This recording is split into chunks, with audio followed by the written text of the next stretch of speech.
Yo, and we back. But we in the TV studio this time. It is Nutty North presented by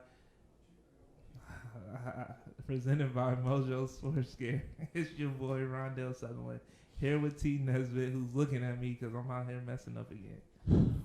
I mean, it's one job. One job each week. It's one job. I'm used to being behind the boards. I mean, I'm saying, though, you don't have that problem no more, so you should be fresh with the mind of knowing what to do.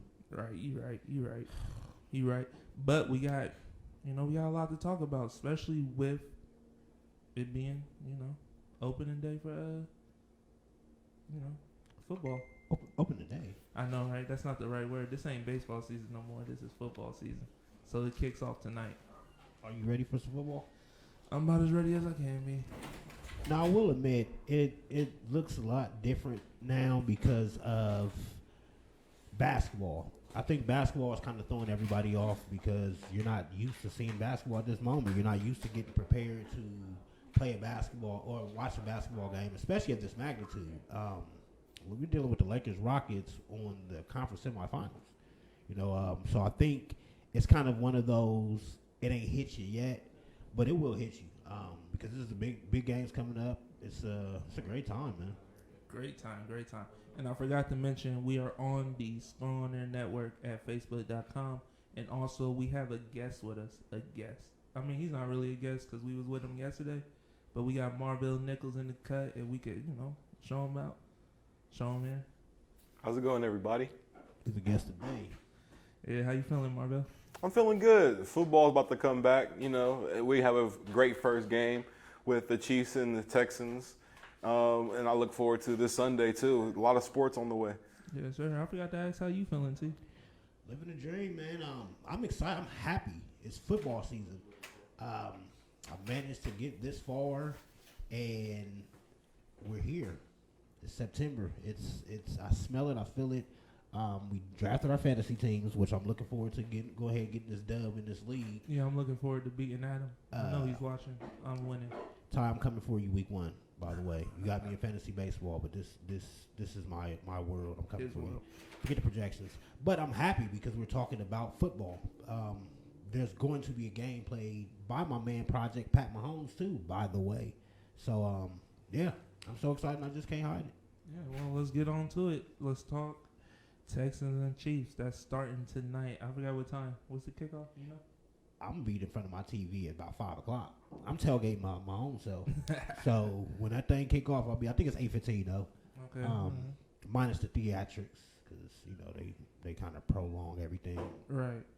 But how you looking at that game? How you previewing it? You think the Texans got a chance? Taking down the reigning champs?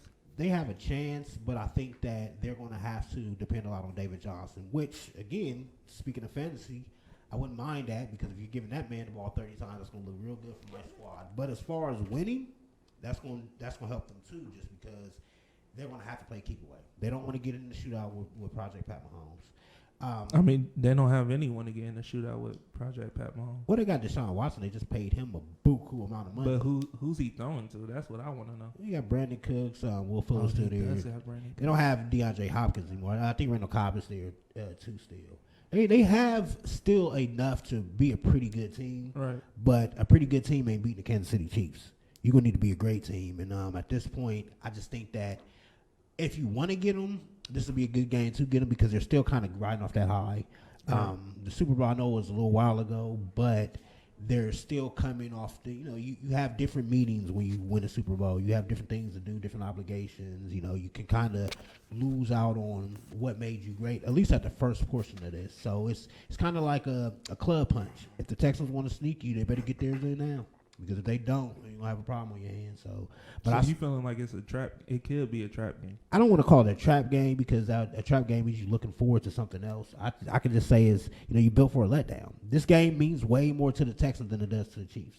That's especially right. Considering if you're Bill O'Brien, you've been questioned, rightfully so, because you got rid of DeAndre Hopkins. And the return wasn't that great, at least on paper at this moment.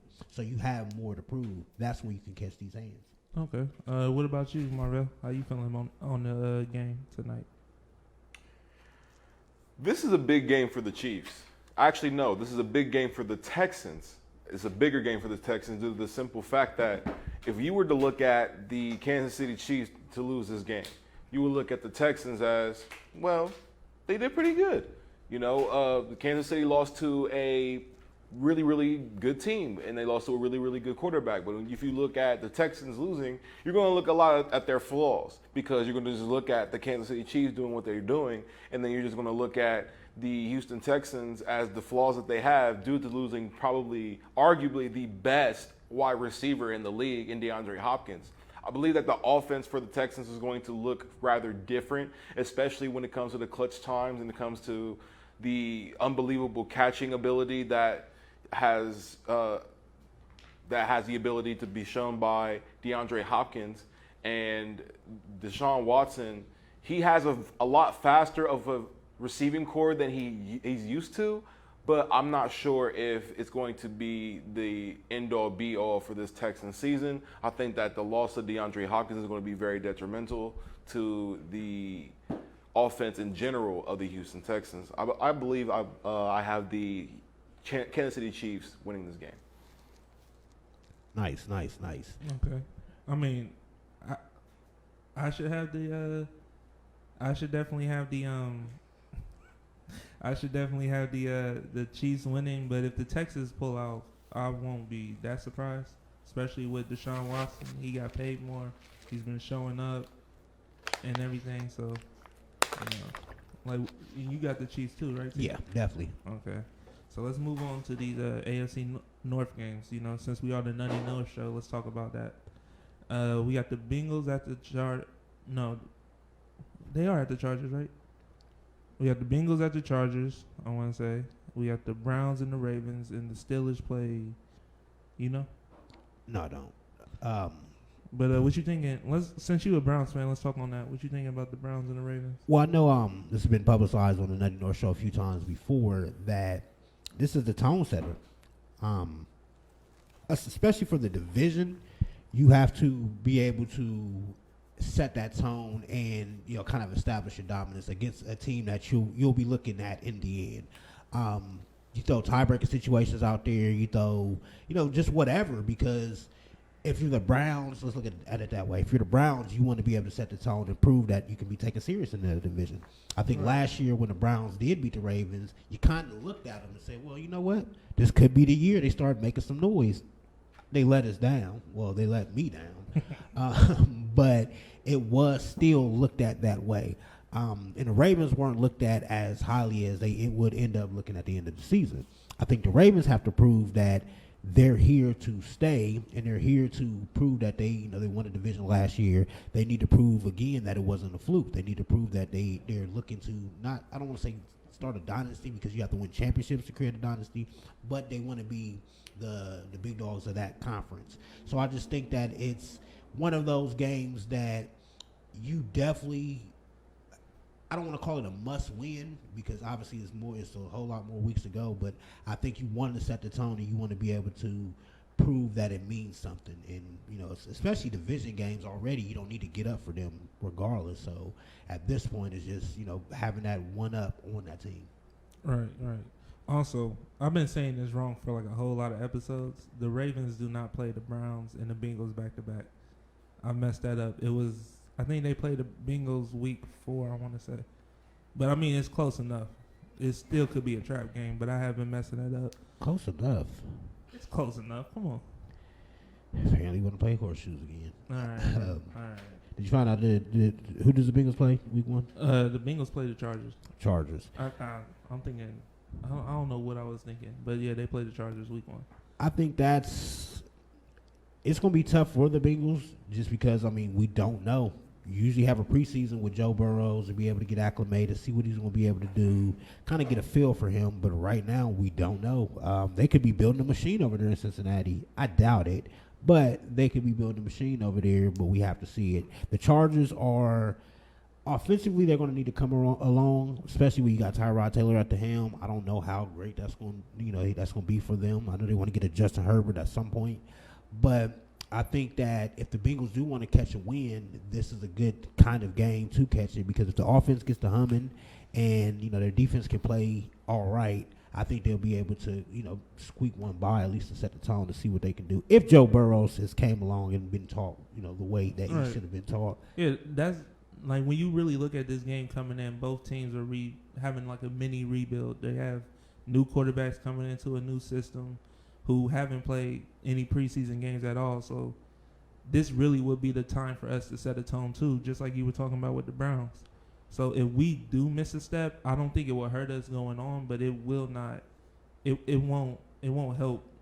If you get what I'm trying to say. Yeah, definitely. Yeah. I think another thing that's kind of lost in the sauce with it is the fact that Joe Burrow still ain't been hit yet.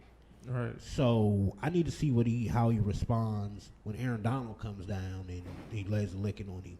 So it's more so. I mean, he will. He got Joey Bosa coming off the edge, right? I mean, that's Melvin Ingram too. You can't forget about that. I mean, they got the loss of Derwin James, which will hurt them. And I think if you're AJ Green, you're rubbing your hands and you're licking your lips because you know that you can get yours. Oh, you can definitely get licking lips.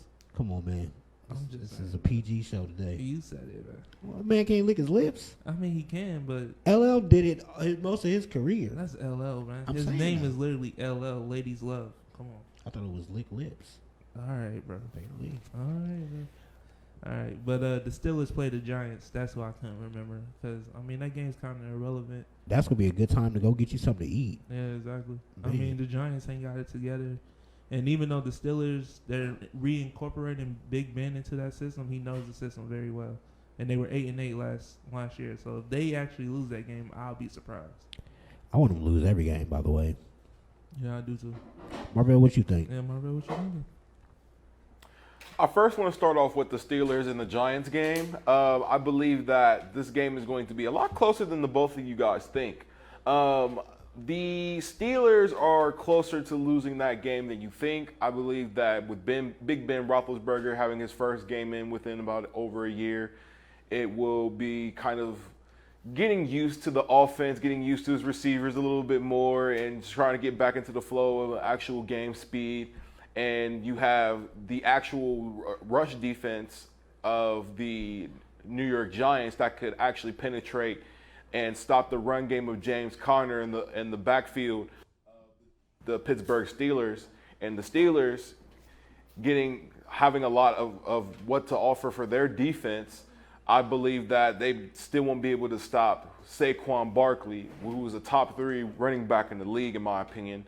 And Saquon Barkley is going to have him a really, really nice game. I think it'll be close and competitive, but I think that the Giants could edge this game. But I'm looking for the Steelers to pull it off because of their veteran leadership. I mean, hold up. So you're saying even with that defense that the Steelers have, like they have a competent defense, Saquon could still break through and bring his team to victory? I think so. It's a possibility. I mean, you're never really sure. It's any given Sunday, if you want to be technical about it. I believe that Saquon Barkley is basically the offense. He's going to get his. It's going to be a bit slow, I believe. I believe that he's going to start out maybe with a few, maybe 32, 36 yards. Maybe in the first half, but he'll get it going in the second half, or he'll show some early flashes of him taking over the game with some receiving yards. But I think that the Giants could have enough to win this game. Okay. What you thinking on the Browns and Ravens? The Browns and Ravens is a tone setter, most definitely. I believe that the Ravens are going to win the game because of how explosive they're going to be, and I believe that they're going to be the more consistent team.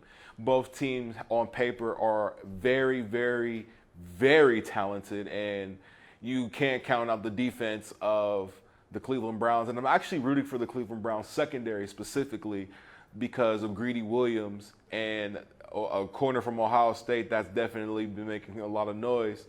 Denzel Ward, yes.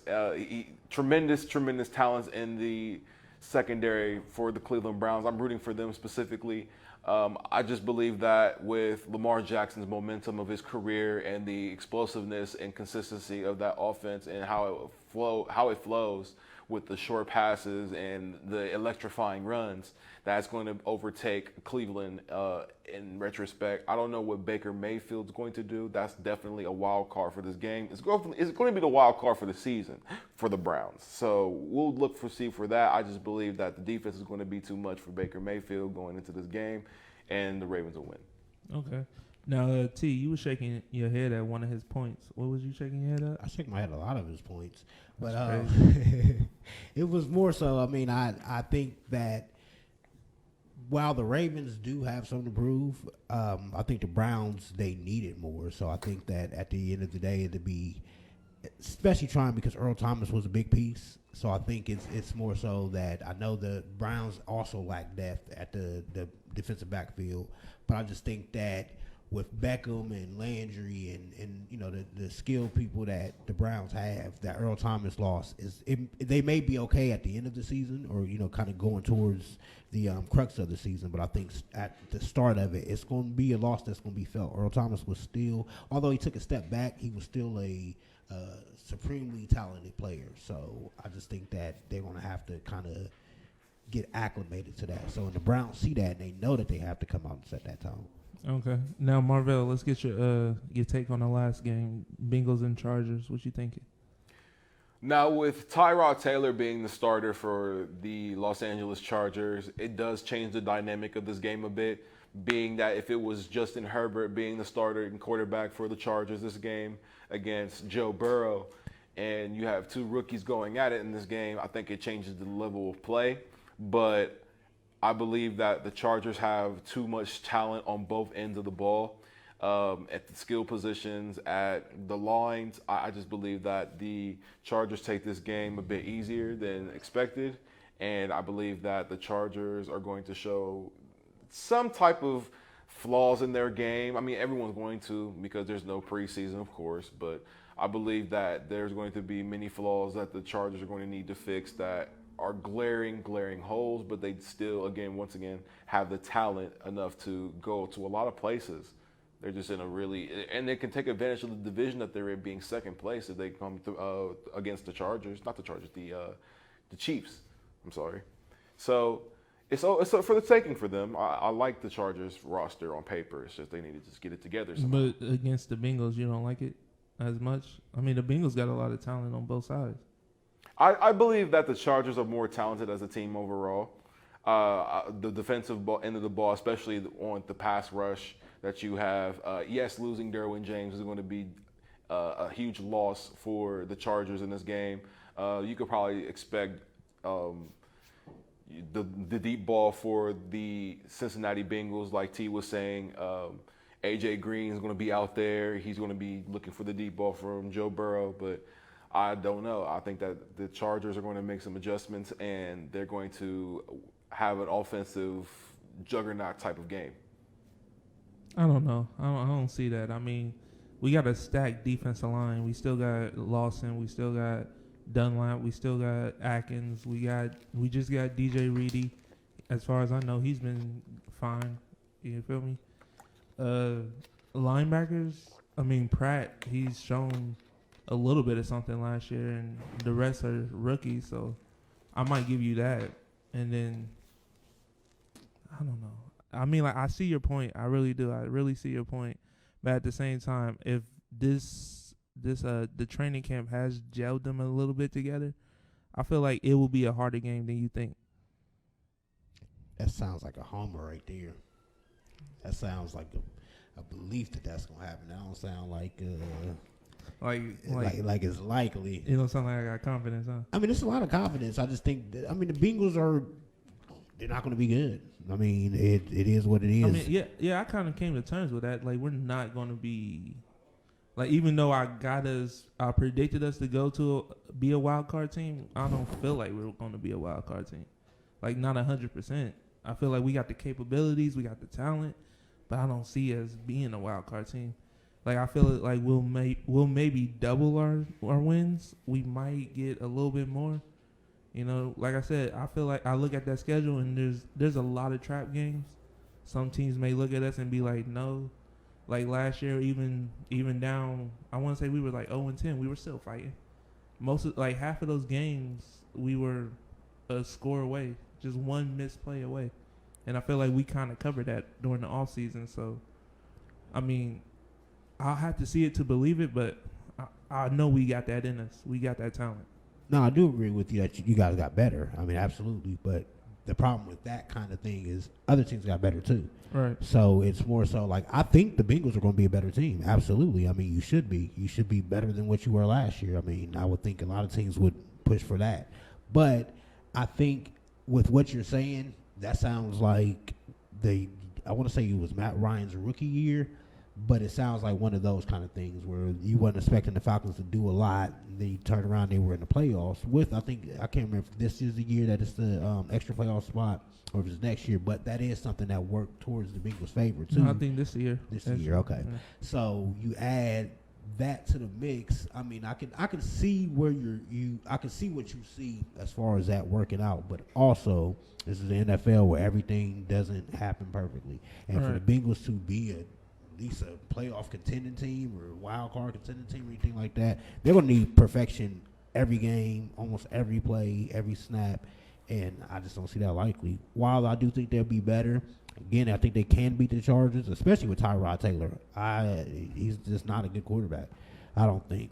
But I think he's enough as a vet. And, like we talked about a lot on this show, the vets, for the most part, will have these jobs because they don't need that much preseason reps. You know what you're getting out of them. Joe Burrows, he needs a lot of them, but he can come out on fire. And it's not a lot of tape on him either. So that's something that does work in the Bengals' favor. And they do have to get games against teams that – I don't want to say they should be favored to beat the Chargers. I don't think they are, but they need to beat those kind of teams for sure. Okay, all right. So right now we're going to go on a real quick break, and then we'll be back to break down, conferences, interconference games, because I want to say the AFC North plays the AFC South. We'll be back to break that down. But right now we about to talk AFC North versus AFC South, because those are the two conferences that play. I know the Bengals played the Tennessee Titans and the Texans. I don't know when they played them, but I know they played them. So what you thinking on that? That's a good division for the AFC North to play. You said it's the AFC South, right? Yeah, AFC South. It's a good division for them to play. One, because it's so nice weather out there. I mean, you got Jacksonville, you got Tennessee, you got Indianapolis, which plays in the Dome. You got the Texans, who I think play in the Dome too. So I mean, that's good as far as traveling for you, but what's also good about that is it's enough talent out there to be able to get you some fights, but you can also get you some wins, because I don't think that division has a clear-cut big dog in that division yet. I know the Titans won it last year, but I don't necessarily, especially with the NFL, each year is so different. So I just think that, especially the way that those teams are run, it's you're not really dealing with too many quarterbacks that are going crazy, nothing like that. So it'll be a good chance to kind of set the tone with your defenses playing that division. So, all right, okay. What you thinking on those games, Marvell? I think those games are kind of interesting. Like T was saying, that some of the games are going to be in the Dome, and it's going to be a good thing for the AFC North teams who are going to play in a lot of crappy weather. As you know, Pittsburgh, Cleveland, Cincinnati, tough towns. Baltimore can get kind of ugly if it needs to as far as the weather. I believe that these matchups are kind of interesting, other than, the Jacksonville Jaguars being the punching bag for all the teams involved. I don't really see them putting up a lot of fights. But other than that, you can see a lot of competitive games with the AFC North and the AFC South games against each other. You can see a lot of gritty games like the Steelers and the Colts. That would be such an interesting game. You could see rough, rugged games like Baltimore and Tennessee. Teams that could possibly see each other in the playoffs. This is interesting divisions against each other. I believe that the AFC South is going to be one of the more interesting divisions due to the interchangeable predictions I have previously of Indianapolis and the Houston Texans this year for being the number 1 and number 2 spot to the Texans. To the Titans, I'm sorry. So this is interesting. I like this a lot. This is going to show what Cleveland's able to do because a lot of the teams in the AFC South have pretty good defenses. So that's a great challenge for a lot of the offenses of the AFC North.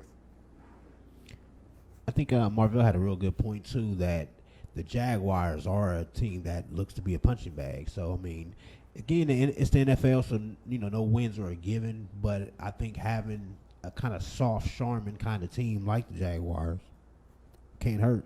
And every win does matter, especially with the playoffs being the way that they are, especially with the division that looks to be tough. So you have to be able to get those wins. You don't want to be that Browns team or that Ravens team or that Steelers team that takes a loss to the Jaguars and then that one game right there cost you the playoff spot. And it can be that small, especially with this COVID situation. I think everything that we used to know about how the NFL season was running, you have to throw that out the window. You have to expect the unexpected. So that's a great point where playing teams like that, you're definitely going to have to establish some type of dominance. And that goes the other way around too. Again, no disrespect to your Bengals, but that looks to be the bottom feeder team in that division. So if you're a Titans team, if you're a Colts team, if you're a Texans team, and you're trying to make strides, you got to make sure that you beat the Bengals when you play them because every game matters, especially in that division where you don't have a clear-cut team. So we'll see how that all plays out. Okay. I mean, me personally, I think the AFC South took a step back during the offseason. They still do have competent defenses, but the offense, to me, I mean, other than the Colts, they still have a solid offensive line. I don't know if they could really trust Phillip Rivers back there. To throw the T.Y. Hilton and all that. And all the other receivers out there. Because, I mean, T.Y. himself can be an injury, he could be injury prone. Just like how AJ could be injury prone. So I don't really know how successful the Colts will be this season. So they're a question mark, just like the Bengals are a question mark. Jacksonville, who is Minshew, right? Minshew's still the quarterback. Mm-hmm. I mean, he got Eifert to throw to. I know he got that. They lost Fournette. They let him go. D.D. Westbrook, I know he's questionable right now. I don't like. They are a punching bag, way worse than the Bengals, in my opinion. The Titans and the Texans, I mean, the Texans lost, honestly, one of, if not the best receiver in the game. In D-Hop, they let him go. So, I don't know about the Texans. And then, like, the Titans are really the only team that may see success in the AFC South. So, I mean, it will be down, right? It will be down and dirty. Hard football to watch, but I feel like the AFC North should pull it off. Like the whole conference should just pull it off. I think that Clowney acquisition for Tennessee was a big thing too. Oh, did they get him? Yeah, they got Clowney. Okay. So I mean, it's again, they look like the clear-cut team in that division, but they don't look to be a dominant force. So I picked them to win the division, but I'm not confident at all, especially in that division where it's historically a worst to first kind of division. It's happened quite a bit there in the AFC South. So we'll see. And, again, it's a lot of question marks. Can Tannehill do it again, especially after getting that money? Can Phillip Rivers do it in a whole new situation? It can go up and down. He can be rejuvenated and ball out. His kids might be a lot happier. They're in, a different situation. And that Chargers situation couldn't have been healthy for him either. That seemed to be a little bit toxic, like the word the kids love to use a lot. But it looked like a toxic situation. So, I mean, that fresh new life, new relationship with a whole new brand of team and having something to play for. I can see Indianapolis really, really getting it together. But a lot of things are going to come down to the quarterback in that division. Okay. Well, I got the schedule right now. It seems that the Ravens are playing the Texans right after they play the Browns. So that's their week 2. And then on November the 8th, they play the Colts. And then November the 22nd, they play the Titans. And December 20th, they play the Jaguars. So I feel like the Ravens should take all that. I don't know about the Browns, what they're looking at. But I can look it up real quick while we talk about the AFC East and the AFC West. What are you thinking on that one? Well, the AFC East, it's still, to me, it's the Patriots division. Even with Tom Brady gone? Yeah, I mean, you lose Tom Brady, which is a huge thing, but you still replace him with Cam Newton, and it's a motivated Cam Newton. So I just think that Cam Newton wasn't as good as maybe people thought coming off his MVP caliber season, which was obviously a few years back, but I don't think he was that good then, but I don't think he's as washed as people thought he was coming up this year. So I think that with that division, the Buffalo Bills are a team that you really have to worry about. But Josh Allen has to show more consistency to me. He has all the tools. It looks good. You go to your Madden Creative Player, and either one, 20 or 21. I guess it's the same game apparently. But you go create that dude in the lab. You probably leave out there with a Josh Allen. He has a big arm. He's not really accurate, but he can scramble. He can make plays, and he helped Buffalo get to the playoffs last year. But I still think that the Patriots just have an aura about them. Even with them, they have a lot of losses from the COVID dropouts and, the loss of free agents and all that. It just cuts anew. I just think Belichick also has something to prove. And one underrated factor is the Jacoby Brissett situation where he had him looking good. So Belichick's shown that he can coach a quarterback with some legs, and an arm like Cam, they can make some magic work. So I think you throw that into the mix, and then that motivation out there, I see the Patriots they'll do well. I don't know how well. They could be one of them 9-7 teams, but I think that they're still the team to beat in that division. I mean, Buffalo's coming, and I pick both of them to make the playoffs. But I just think that that's the tone setter. You said they're playing the AFC West. Yeah, it's AFC East versus AFC West. So for interconference. That's going to be troubling for the East because the AFC West, they have a lot of guns. A lot. They have firepower that's crazy, and I don't think that offensively any team in the East can really necessarily catch up because from the Raiders on up to the Chiefs, they all bring you some firepower offensively. The defense may not be that great in that division, but I don't think the offenses in the AFC East are going to necessarily make them pay too much. I think that might be one of the more balanced kind of divisions once you see the wins and losses total. Okay. And I know I keep going back, but this is the Nutty North show. It's all about AFC North, but I got the schedules now. And the one thing I was mixing up was the Ravens and Browns schedule. It's the Browns that play the Ravens and the Bengals back-to-back. But the Browns play the Colts the 11th of September. They play, my bad. They play the Colts October 11th, my bad. They play the Texans the 15th of November, and then they play the Jaguars and the Titans back-to-back, but they play the Jaguars the 29th of November and the Titans the 6th of December. The Bengals play the Colts the 18th of October.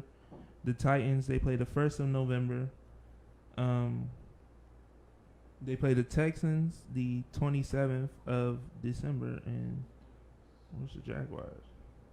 I don't know. Well, they play the Jaguars the 4th of October. Let's get the Steelers. Well, who cares about the Steelers? So, Marvell, what you thinking of the AFC West and East? This is a battle between the worst divisions in the AFC conference. In my personal opinion.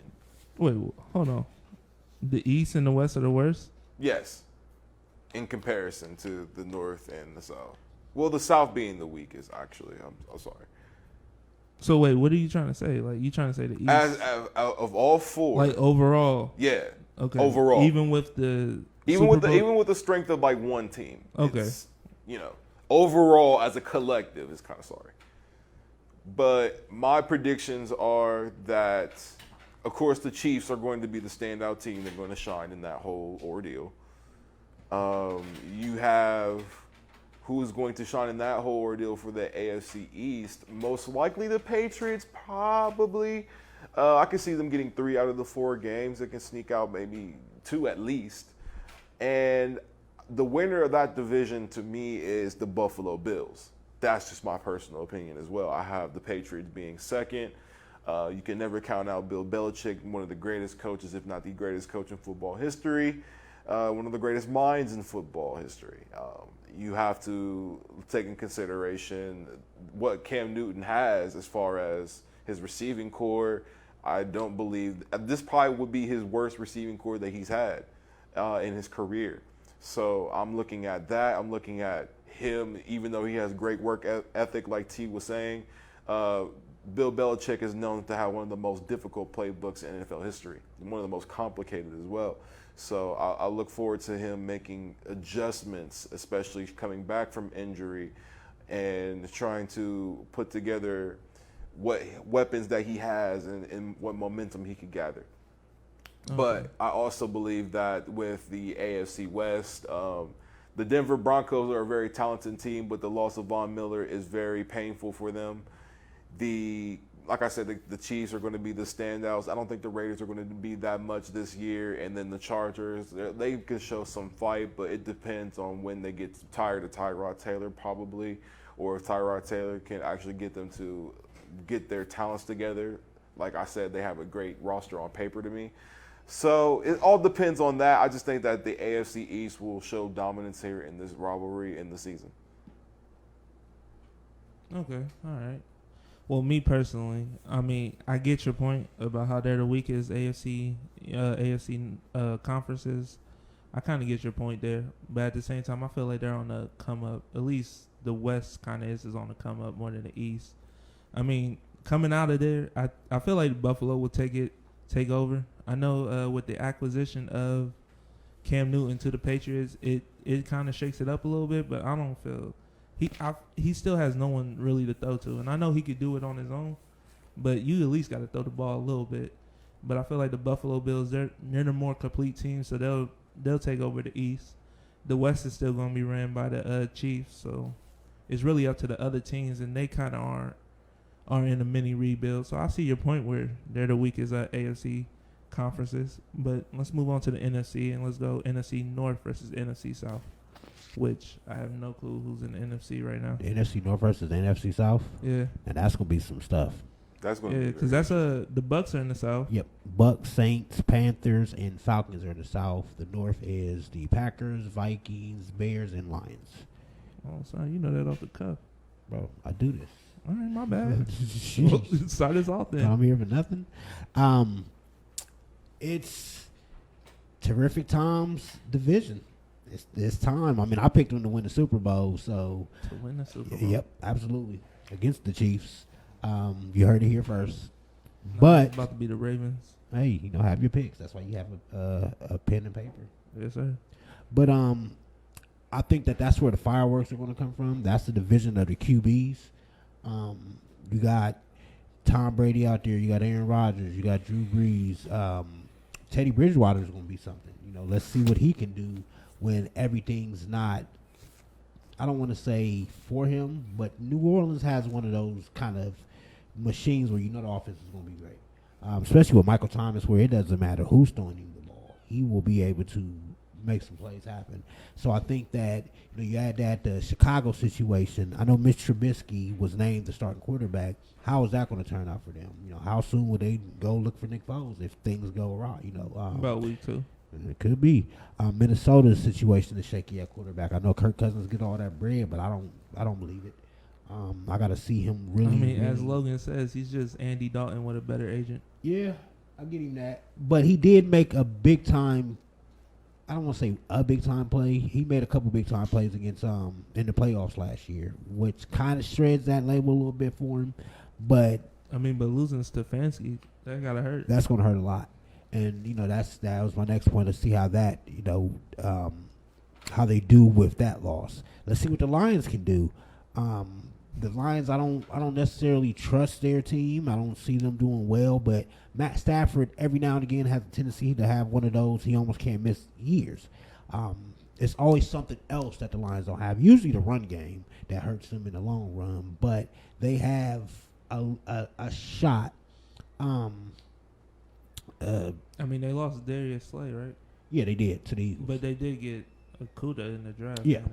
But that's still going to be an adjustment. I think the NFC North, outside of Green Bay, which you pretty much know that they're going to be in contention most years with when you have Aaron Rodgers at the helm.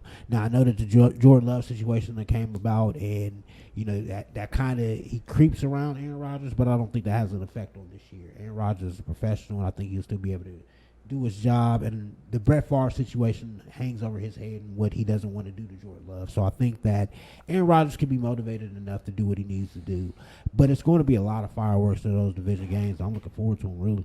Okay. What about you, Marvell? These matchups have a lot of my favorite quarterback matchups. You have Aaron Rodgers against Tom Brady. Let's begin with that. Do you know how insane that is? That's crazy. Out the gate. Then you also have Matt Stafford versus Matt Ryan. I love that matchup. That's very underrated. Matt Stafford can religiously give you 330 yards a game. And then Matt Stafford is going to gunsling no matter what the occasion is. You have games that, you have Teddy Bridgewater and you have Kirk Cousins, who I believe to be the same quarterback, honestly. But, difference. You have a lot of interesting games. You just do. You have Tom Brady against, Matt Stafford once again. You have Drew Brees against Aaron Rodgers. Nuts. It's a lot of matchups that you can see that's going to be gunslung games, and I look forward to them a lot.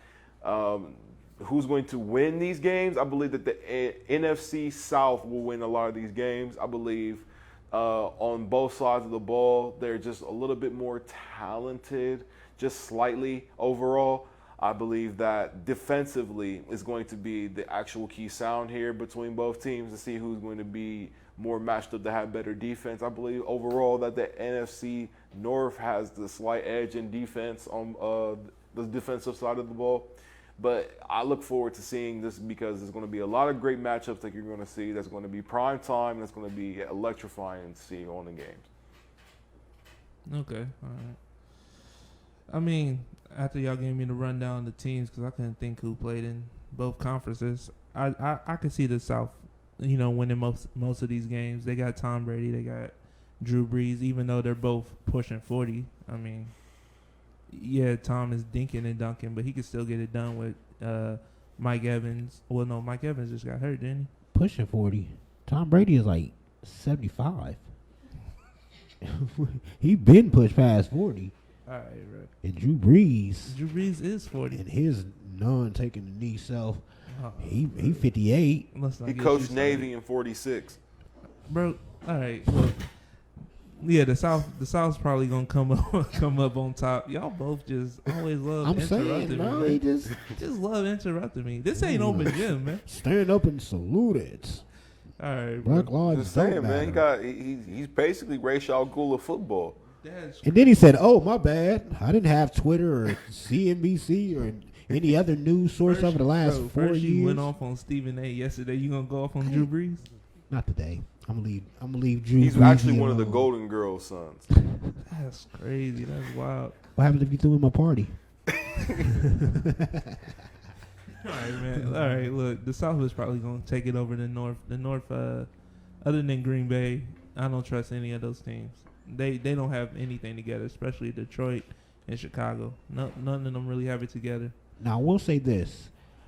A factor that is kind of underrated with that is when do these South teams play these North teams and where?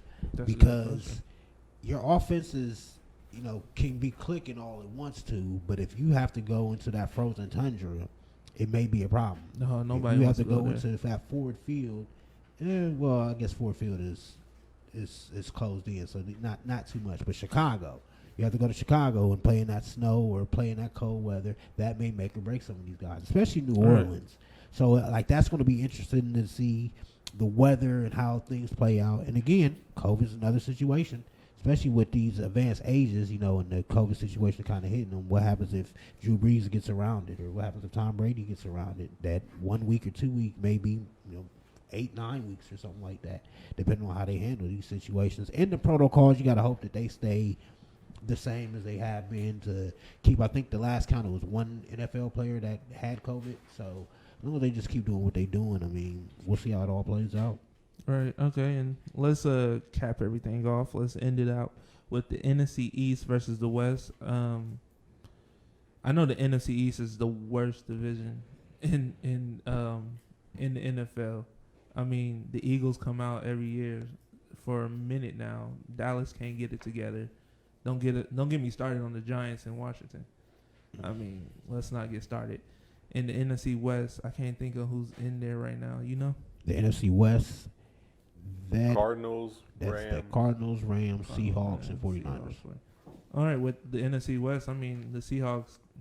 That's another one. They dominate that. The Rams, they had one great year. Since then, it's been a disappointment. The Cardinals, they're having a mini rebuild. You know, Kyler Murray, he's looking like the franchise quarterback. And who was the last team? The 49ers. 49ers. Oh, snap. I forgot about the 49ers. Yeah, that would be the only dogfight, the Seahawks and 49ers. So, what y'all thinking on that? And you said the NFC West plays the East, yep. NFC East. Well, first of all, the Cowboys are like the pretty girl with the bad attitude that can't get it together. They always look good on paper every year. That was a massive disappointment last year. They're going to have to pay Dakota lots and lots of monies, and that's going to hurt their team in the long run too. But for this year, I think it's their division to lose. They have to do something. They have to not, and it can't be one of them 7-9, 8-8 kind of division wins either. They have to come out and establish how good of a team that they can be. The NFC West is going to show you how tough you think you are, because at least their defense across the board is great. Stellar. Yeah, absolutely. So, I mean, it's going to come down in that division, the quarterbacks. Jared Goff is the wild card because he's going to have to bring what he needs to bring for them to be a valuable team. I know Sean McVay, he's a genius when it comes to this offensive stuff. I mean, but it's like Belichick said, you just got to know where McVay is at. Then you'll know the play. Yeah, absolutely. But it's mainly just the NFC East is going to be a two-team race. The Giants and Redskins, they're going to be in a fight to see who's the bottom feeder, but that's about it. They still have some more rebuilding to go. All right.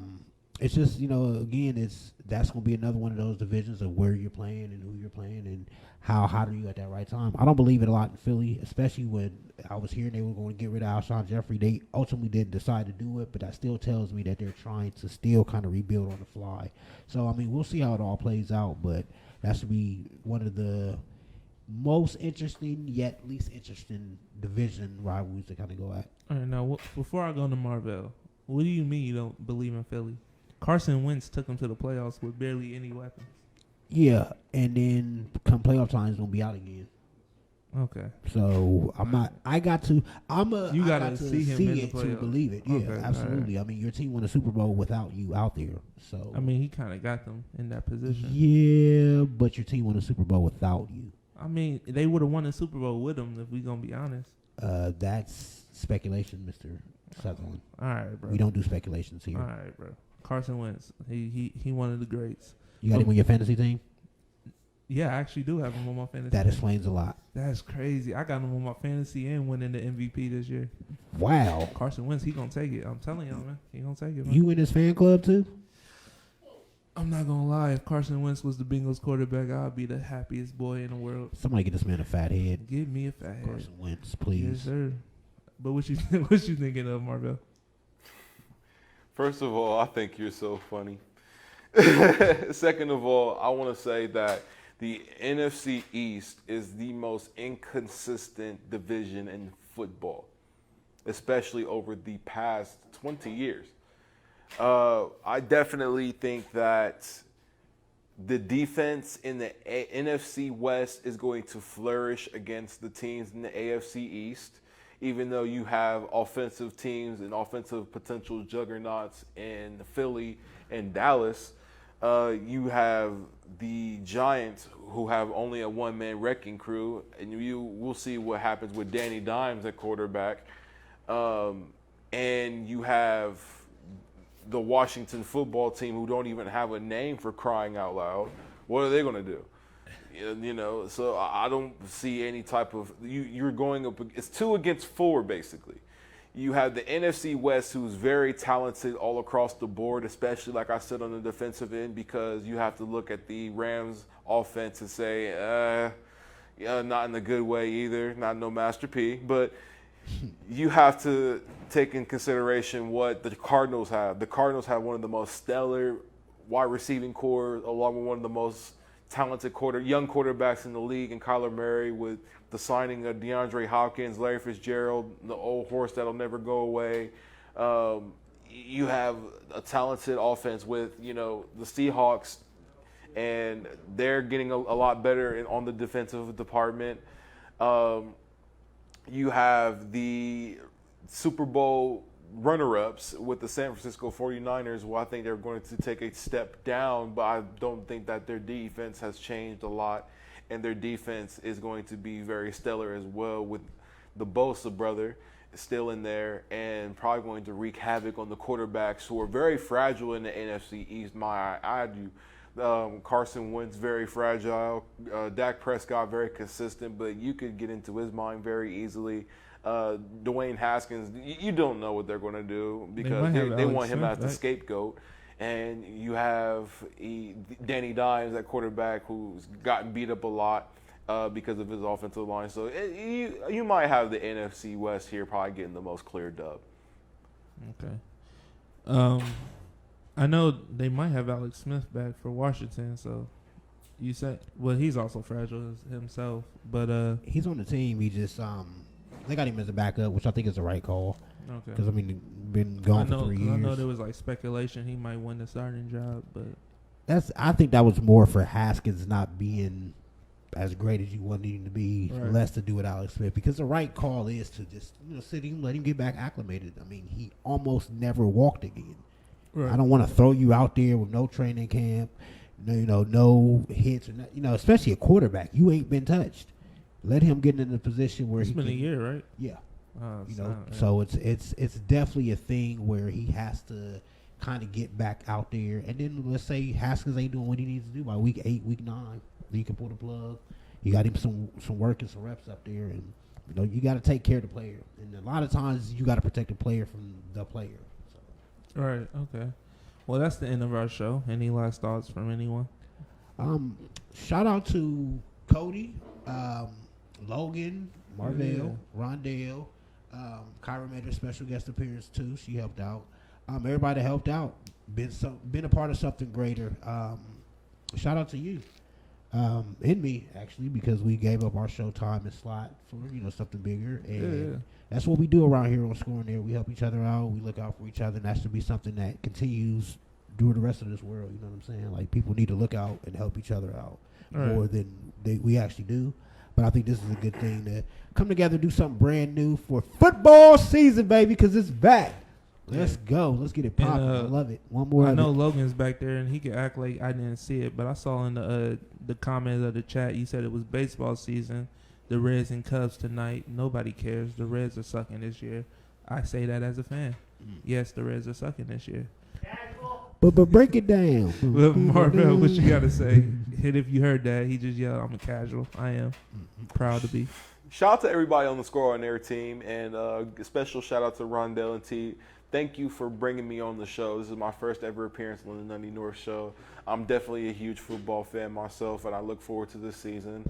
You guys do a wonderful job on the show, and I'm definitely a big fan of y'all's. Shout out to everyone that was on the production of the show and everyone that's with us right now. And thank you for everyone that tuned in.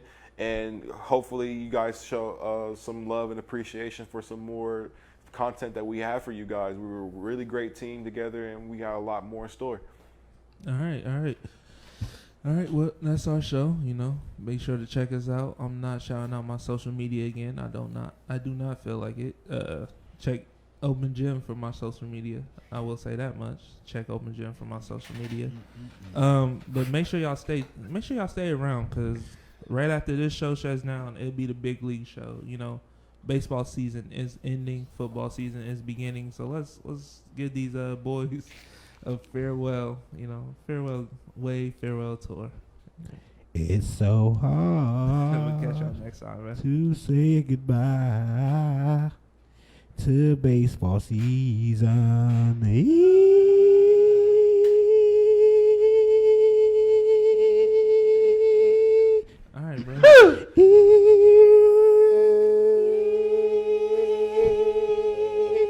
We out.